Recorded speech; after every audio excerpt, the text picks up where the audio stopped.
All right, let's dive right in. Today, we're pulling back the curtain on the entire banking system. We're going to break down the secret playbook they use and, way more importantly, show you how you can start writing your own. You know, you hear this all the time, right? People are working harder than they ever have before, but they just can't seem to get ahead. And it just feels like something somewhere has got to be fundamentally broken. But what if that's completely the wrong question?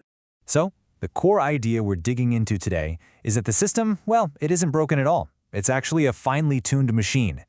And it's operating exactly as it was designed to. The catch? The crucial point? It wasn't designed with your best interest at heart. Now look, this isn't some grand conspiracy theory. It's actually a lot simpler and, in a way, almost more concerning. It's just a business model. A business model that profits from an information gap. The gap between what you know about money and what the banks know. And today, we're going to close that gap. Okay, so let's get into the specifics. How do banks actually turn that information gap into trillions of dollars in profit? Well, it all starts with a little piece of plastic you probably have in your wallet right this second. The credit card. I mean, it's sold to us as this amazing tool for convenience, for rewards, for safety. But if you look at it from the bank's perspective, it's more like a fishing line. They cast it out, hoping to hook customers who don't really understand the rules of the game they're playing. Have you ever noticed on your credit card statement how the minimum payment is always in these big, bold letters? That is not an accident. They want that tiny, manageable number to be your main focus. Why? Because if you only pay the minimum, you become their absolute perfect customer. So, let's use a real-world example to see exactly how this works. Let's imagine you've racked up a $5,000 balance on your card, and it's got a pretty standard 20% interest rate. Here's how the trap springs. You make that easy $100 minimum payment. It feels good, right? Manageable? But then, bam, that high interest rate adds a huge chunk of what you just paid right back onto your balance. Your actual debt barely moves an inch. You're basically running on a financial treadmill, working hard but going nowhere, while the bank profits from every single step you take. So what's the final result? It's shocking. If you only make those minimum payments, that original $5,000 purchase will end up costing you almost $11,000. That's more than double. It becomes a decade of passive income for the bank, all from just that one transaction. But you might be thinking, okay, but I'm a responsible saver. I don't have debt. Surely I'm safe. Well, not exactly. See, when you deposit your $10,000, the bank might give you a tiny interest rate, like 0.5%, but they immediately turn around and lend that exact same money out for a car loan at 7% or on a credit card at 24%.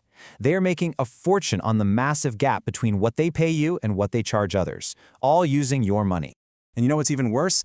Let's say inflation is running at 3%, but your high-yield savings account is paying you 0.5%, while you are mathematically guaranteed to be getting poorer.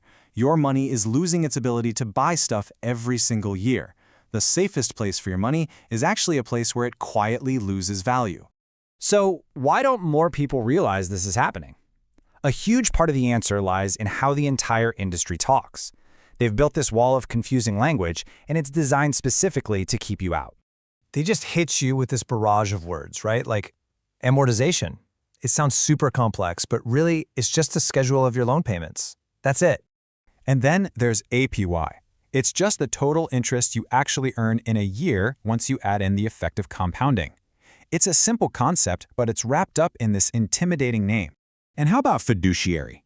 This one is hugely important. It just means someone is legally required to act in your best interest, but it's buried in so much jargon that most people's eyes just glaze over.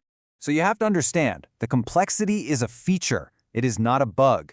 When you feel confused, you're so much more likely to just blindly trust an expert who tells you, hey, don't worry about it, just sign here. It's a strategy designed to make you give up your own power. It all sounds pretty bleak, doesn't it? Like the game is just completely rigged against you from the start. But it absolutely does not have to be that way. And that brings us to the most important part of this whole explainer, how you can flip the script, how you can take all this knowledge and start making the system work for you. You want to know the bank's secret fear?